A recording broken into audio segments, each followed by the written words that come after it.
दुश्मनों कितना भी बैरी हो, अगर शाम के समय वो द्वार पर आ जाए तो उसका भी सम्मान करना चाहिए। संध्या के समय कुछ कार्य ऐसे होते हैं जो हमको नहीं करना चाहिए। पहली बात, दुश्मन भी द्वार पर आता है तो उसका भी सम्मान करो माताओं। दूसरी बात, संध्या के समय बिना बात घर में कभी रोना नहीं चाहिए। संध्या के समय अपने घर की देहरी पर माताओं को कभी बैठना नहीं चाहिए। संध्या के समय जो कुछ काम है जो नहीं करना चाहिए। संध्या के समय कभी सोना नहीं चाहिए, जिस समय पूजा आरती घर में होती है, तो ये काम संध्या के समय नहीं करना चाहिए। अपने द्वार पर मत बैठो। संध्या के समय बिना बात के रोना धोना नहीं चाहिए। संध्या के समय बिना बात कभी घर में लड़ाई झगड़ा नहीं करना चाहिए। और संध्या के समय कोई दुश्मन द्वार पर आ जाए तो उसका भी हमको सम्मान करना चाहिए, उसका कभी अपमान नहीं करना चाहिए। ध्यान देना। हरिश्चंद्र बोले, संध्या का समय हो रहा, अभी नहीं, सवेरे आऊंगा। सुबह हुआ, राजा गए और चारों ओर से बगीचे को घेर लिया। और उसी समय विश्वामित्र जी राजा हरिश्चंद्र के पास में से ही निकल गए। तो राजा हरिश्चंद्र उसके पीछे पड़ गए। अब सूकर होता तब तो मिलता, सूकर तो था ही नहीं। विश्वामित्र जी संत का रूप बना करके आ गए। जय सिया राम। विश्वामित्र बोले, प्रसन्न रहो। हरिश्चंद्र बोले, बाबा तुमने इधर सूकर जाता हुआ देखा? विश्वामित्र जी कह रहे, हमने कोई सूकर नहीं देखा। और तुम हो कौन, क्या नाम है तुम्हारा? राजा ने कहा, मैं दानवी राजा हरिश्चंद्र हूँ। हरिश्चंद्र हैं आप? अरे हम तो तुम्हारे ही पास में आ रहे थे। क्यों? विश्वामित्र ने कहा, मैं कुछ मांगना चाहता था तुमसे। हरिश्चंद्र बोले, तो यहाँ भी मांग सकते हो, जो भी इच्छा हो मांग सकते हैं आप। विश्वामित्र ने कहा, तो मांगने से पहले संकल्प करेंगे क्या? हरिश्चंद्र बोले, हाँ कर देंगे संकल्प। लेकिन बाबा जी संकल्प में तो दक्षिणा का होना बहुत जरूरी होता है, और दक्षिणा तो है ही नहीं, मैं तो सूकर मारने आया था। विश्वामित्र बोले, कुछ भी नहीं है। बोले, कुछ भी नहीं। विश्वामित्र बोले, राजा होकर कुछ है ही नहीं तुम्हारे पास। हरिश्चंद्र ने कहा, ये घोड़े की लगाम है और मेरे खजाने की चाबी है, धन दौलत की चाबी है, तुम चाहो तो इसको ले सकते हो। अब विश्वामित्र बोले, ठीक है, इसको संकल्प में रख लो दक्षिणा में। तो चाबी लगाम को संकल्प में दे दिया और कह दिया, अब तुम अपनी दक्षिणा और मांग लीजिए। तो दक्षिणा में क्या मांगा? दक्षिणा में मांगा कि हमको 60 भार सोना चाहिए। तो हरिश्चंद्र बोले, मेरे घर चलना पड़ेगा। विश्वामित्र बोले, चलो। राजा हरिश्चंद्र विश्वामित्र को लाए, अयोध्या में सिंहासन पर बिठाए। अब कहा खजाने के मालिक से, अरे भैया ऐसा करो, महाराज जी को 60 भार सोना दे दो। खजाने का मालिक कहने लगा, चाबी तो दे दो, चाबी तो तुम्हारे पास है। तो राजा हरिश्चंद्र ने चाबी लेने को जेब में हाथ किया। काफी देर तक देखा तो चाबी जेब में थी ही नहीं। चाबी कहाँ है, किसके पास है? विश्वामित्र के पास, क्योंकि संकल्प में ले लिया था ना पहले ही। विश्वामित्र कह रहे हैं, हे राजा चाबी तो मेरे पास में है, और सुनो ये चाबी ही नहीं बल्कि पूरी अयोध्या, पूरी धन दौलत, और जहां तक अयोध्या की सीमा है वहां तक का राजा मैं हूँ, वहां तक का मालिक मैं हूँ, और तुम्हारा यहाँ कुछ भी नहीं है। और ध्यान रखना, तुमको 60 भार सोना देना है, वो भी अयोध्या से निकलने के। जो इतनी बात राजा हरिश्चंद्र ने सुनी। समय समय की बात समय को परखे ज्ञानी, समय पे पड़ती धूप समय पे बरसे पानी। रात्रि में देखा वर्षा हो रही थी, अब देखो धूप निकल रही है। यही तो भगवान की माया है, और कहीं धूप तो कहीं छाया। अब तुम विचार करो, अयोध्या जैसा राज्य, अयोध्या जैसी राजधानी के मालिक राजा हरिश्चंद्र, और इतने बड़े राजा होकर एक पल में सब कुछ चला गया। ऐसा भी नहीं कि एक कानी कौड़ी भी बच जाती। जो गहने पहने हुए थे वो भी राजा के नहीं है, सब कुछ राजा का चला गया। और राजा ने जब इतनी बात सुनी तो राजा घबराए नहीं, और वही बात याद आ गई, रघुकुल रीत सदा चली आई, प्राण जाए पर वचन न जाए। मैं सूर्यवंशी राजा हूं, हार नहीं सकता। विश्वामित्र से कहा, क्या मैं अपनी पत्नी से मिल सकता हूं? विश्वामित्र बोले, चले जाओ। राजा आए महलों में, तारा ने देखा राजा का चेहरा बड़ा उदास है। तारा बोली, महाराज आज बड़े उदास नजर आ रहे हो, क्या हुआ? क्या कोई संत भिखारी खाली हाथ चला गया?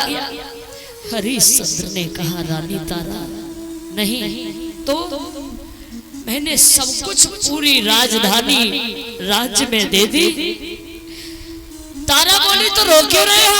अरे हम जीवित हैं, चला गया चला जाने दो, हम कुछ भी करेंगे, पर कभी धर्म से पीछे नहीं हट सकते। हरिश्चंद्र ने कहा, तारा पूरा राज्य चला गया, दुख उसका नहीं है, दुख इसका है कि पूरा राज्य जाने के बाद भी अभी 60 भार सोना और देना है। मैं क्या करूं? मेरी अयोध्या की सीमा है, वहां से निकलना पड़ेगा मुझे। तारा बोली, मैं भी तुम्हारे साथ में चलूंगी। राजा बोले, मैं तो बिकने को जा रहा हूँ, अपने शरीर को भी बेच दूंगा, पर धर्म से कभी मुंह नहीं मोड़ूंगा। तारा बोली, मैं भी चलूंगी तुम्हारे साथ। बेटा था एक इनका रोहितास, वो भी आ गया, हमको भी ले चलो। आज तीनों प्राणी रोते बिलखते हुए अपनी अयोध्या को छोड़ करके चल दिए। राजा के वस्त्रों को उतरवा लिया और नौकर जैसे वस्त्र पहनाए राजा को।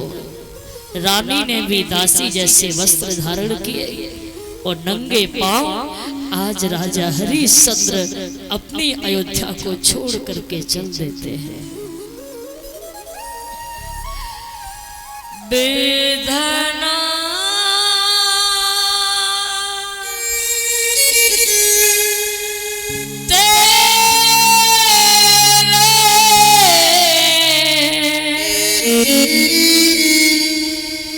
लेख किसी की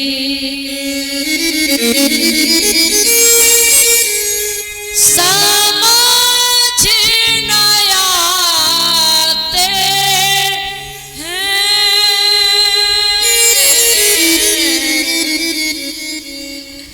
जन जन के प्रिय राजा रानी बिकने जाते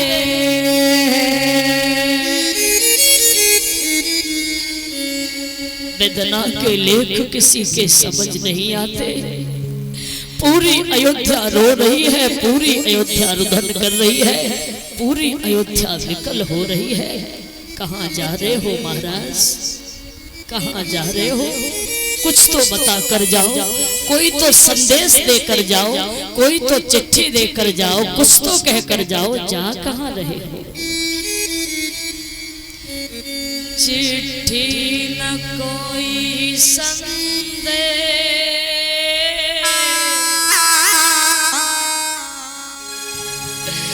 जाने वो कौन सा दे जहां तुम चले दिए, जहां तुम चल दिए। कहाँ जा रहे हो महाराज? राजा कह रहे हैं आज मेरी किस्मत मुझे जहां ले जाएगी मैं वही जाऊंगा। क्यों रो रहे हो अयोध्या के लोगों? आज राजा हरिश्चंद्र तीनों प्राणी रोते बिलखते हुए अयोध्या से निकल गए। पूरी अयोध्या रोती रही, बिलखती रही, रुदन करती रही और राजा आज चले हैं आगे बढ़ते हुए। बड़ी गर्मी का समय है, धूप पड़ रही है, चला नहीं जा रहा है।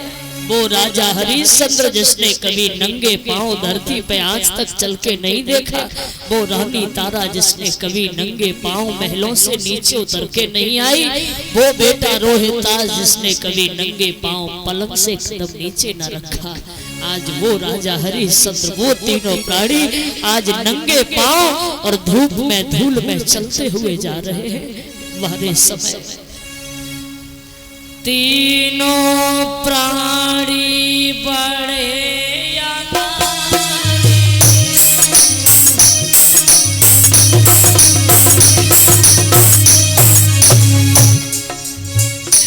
अरे राजा रानी बड़े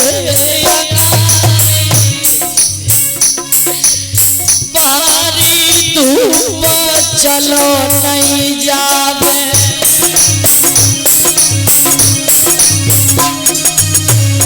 आज बड़ी तेजी से धूप पड़ रही है, चला नहीं जा रहा है। राजा हरिश्चंद्र कह रहे हैं हमारे समय अरे राजा रोई रोई कहे सुनाई विपत्ति अवरिया सब पे पड़ गई।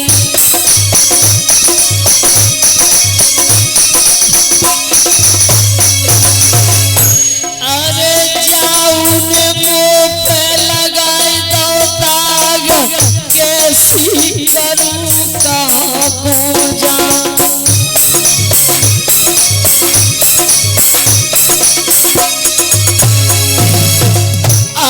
तीनों प्राणी जब चल दिए हैं रोते हुए, पाँव में छाले पड़ गए, पाँव से खून निकलने लगा। बेटा रोहितास कहने लगा पिताजी अरे बेटा रोई रोई कहे सुनाई बाहरी प्यासा मोको लगी है।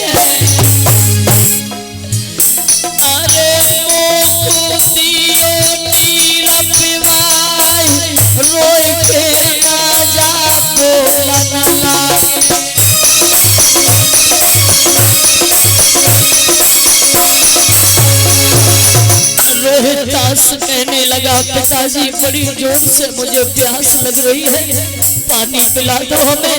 हरिश्चंद्र कह रहे हैं बेटा रोहितास तुम भूल गए हो। अरे बेटा सुन ले कान लगाई, आज परीक्षा तेरे बबुला की।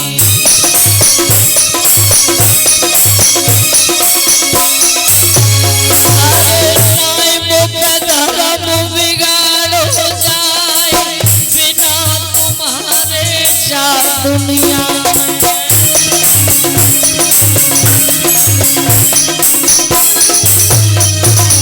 हरिश्चंद्र कह रहे हैं बेटा ये परीक्षा की घड़ी है, अभी हम पानी नहीं पी सकते हैं। तारा बोली तुम पागल हो गए हो, अगर वो पानी नहीं पिएगा तो वो मर जाएगा। हरिश्चंद्र कह रहे हैं तारा तुम पागल हो, तुम भूल गई हो। हरिश्चंद्र ने कहा तारा इतनी बात बन गई है तो आगे की बात तुम क्यों बिगाड़ रही हो। हरिश्चंद्र ने कहा तारा मेरी बनी बनाई बात बिगाड़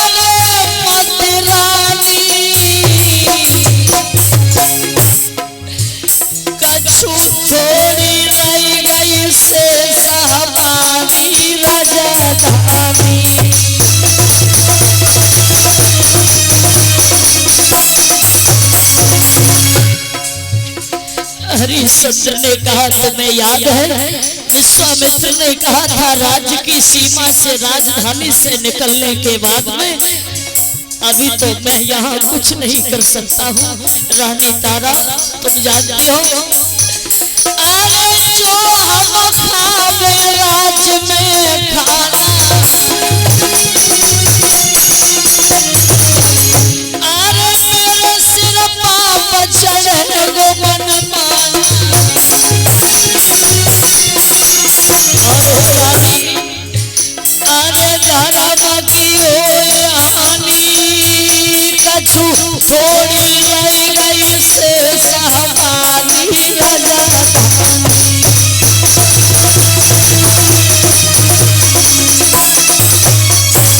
तारा कह रही है मुझे देखकर तुमको तरस नहीं आता बेटा प्यासे मर रहा है तुमको कोई तरस नहीं आता। हरिश्चंद्र ने कहा तारा मैं सब देख रहा हूँ लेकिन मैं मजबूर हूँ कुछ कर नहीं सकता।